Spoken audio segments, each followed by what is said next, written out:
Hello, ഇന്ന് നമുക്ക് മലബാറുകാരുടെ സ്വന്തം കുഞ്ഞിപ്പത്തിരി തയ്യാറാക്കാം.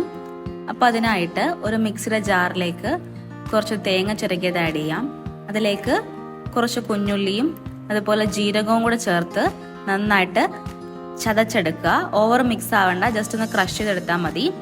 ശേഷം നമുക്ക് പത്തിരിക്ക് വേണ്ടിയുള്ള മാവ് കുഴയ്ക്കാം. അതിനായിട്ട് ഒരു പാത്രത്തിലേക്ക് കുറച്ച് പത്തിരിപ്പൊടി ആഡ് ചെയ്യാം.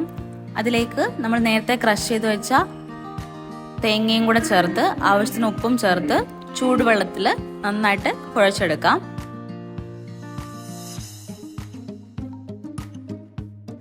നന്നായിട്ട് കുഴച്ചെടുത്ത ഈ മാവിനെ നമുക്ക് ചെറിയ ചെറിയ ബോൾസുകളാക്കി മാറ്റിയെടുക്കാം. ഈ വീഡിയോയിൽ കാണിച്ചിരിക്കുന്ന പോലെ ചെറിയ ബോൾസ് ആക്കി ഈ ഒരു ഷേപ്പിലേക്ക് നമുക്ക് മാറ്റിയെടുക്കാം. ഇനി ഓരോ പത്തിരിയും നമുക്ക് ഇഡ്ഡലിത്തട്ടിൽ വെച്ച് ഒരു 15 മിനിറ്റ് ആവി കയറ്റി മാറ്റി വയ്ക്കാം.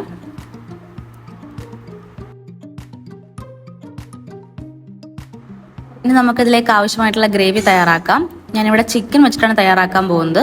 അതിനായിട്ട് ഒരു പാനിലേക്ക് കുറച്ച് എണ്ണ ഒഴിച്ച് എണ്ണ ചൂടായ ശേഷം നമുക്കതിലേക്ക് ആവശ്യമായിട്ടുള്ള സവാള ചേർത്ത് കൊടുക്കാം. സവാള വഴലാൻ വേണ്ടി ആവശ്യമായിട്ടുള്ള ഉപ്പും ചേർത്ത് ശേഷം അതിലേക്ക് ഇഞ്ചി, വെളുത്തുള്ളി, പച്ചമുളക് പേസ്റ്റ് കൂടെ ചേർത്ത് നന്നായിട്ട് വഴറ്റിയെടുക്കാം.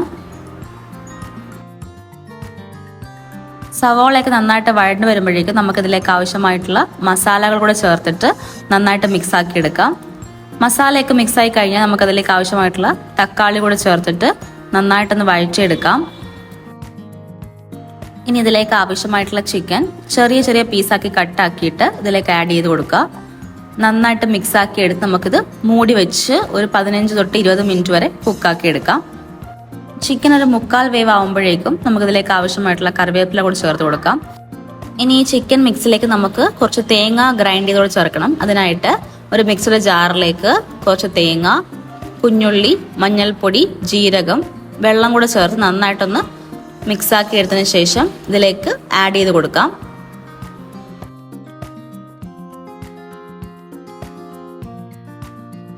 ചിക്കനിലേക്ക് കോക്കനട്ട് പേസ്റ്റ് നന്നായിട്ട് മിക്സ് ചെയ്ത് കൊടുക്കാം. ശേഷം ഇതൊരു 10 മിനിറ്റ് മൂടി വെച്ച് കുക്ക് ചെയ്യാം. ഒരു 10 മിനിറ്റ് കഴിയുമ്പോഴേക്കും നമുക്ക് ലിഡ് ഓപ്പൺ ചെയ്ത് നോക്കാം. അപ്പോഴേക്കും ചിക്കനിലേക്ക് കോക്കനട്ട് മിക്സ് ഒക്കെ പിടിച്ചിട്ടുണ്ടാവും. ഈ സമയം നമുക്ക് ഇതിലേക്ക് ആവശ്യമായിട്ടുള്ള കുഞ്ഞിപ്പത്തിരി കൂടി ചേർത്ത് കൊടുത്ത് നന്നായിട്ടൊന്ന് മിക്സ് ആക്കി എടുക്കാം.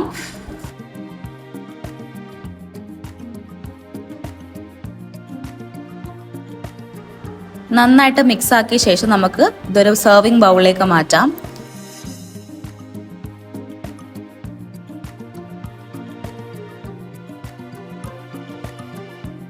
ഫൈനലി ഇതിന്റെ മുകളിലേക്ക് കുറച്ച് കറിവേപ്പില കൂടി ചേർത്ത് ഗാർണിഷ് ചെയ്യാം.